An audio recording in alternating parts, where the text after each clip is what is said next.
तर खरं तर येतील. त्यातले काही व्हिडिओज तुम्ही पाहिलेत. मला हे विचारायचं की त्या टॅलेंटकडे बघून तुम्हाला काय वाटतं? जसं तुम्ही मगाशी सांगितलंत की तशी गाणी पुन्हा होणार नाहीयेत. तसे गायक पुन्हा होतील असं वाटतं तुम्हाला? हे जे नवीन गायक तुमच्यापर्यंत पोहोचण्याचा प्रयत्न करतायत, त्याच्यामध्ये तुम्हाला ते टॅलेंट काय दिसतंय? ते काय होणार ते मला माहिती नाही. जे लोक गाणी पाठवतायत त्यांना मी त्यांच्यात ते चांगले काढून ते तुमच्या समोर ठेवणार आणि तुम्हीच विचार करायचा की ही म्हणजे हा सिंगर कसा आहे. आशानी त्याला बरं म्हटलेलं आहे तर कसं असेल आणि हे मला सांगता येत नाही की प्लेबॅक सिंगर बनणार. हे मी कुणालाही हे करणार नाही.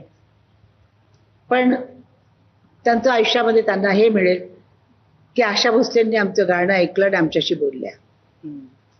पण आशाताई वा आणि छान आम्हाला असं किती रस वेळा म्हणावंसं वाटलं तुम्हाला? बऱ्याच वेळा बोलले मी. वाह छान आहे. बऱ्याच वेळा बोलले. मला ना आशाताई म्हणजे असं कायम वाटत आलंय की लहान असल्यापासून म्हणजे की तुमचा एकूण म्हणजे तुमचं जे व्यक्तिमत्व आहे ते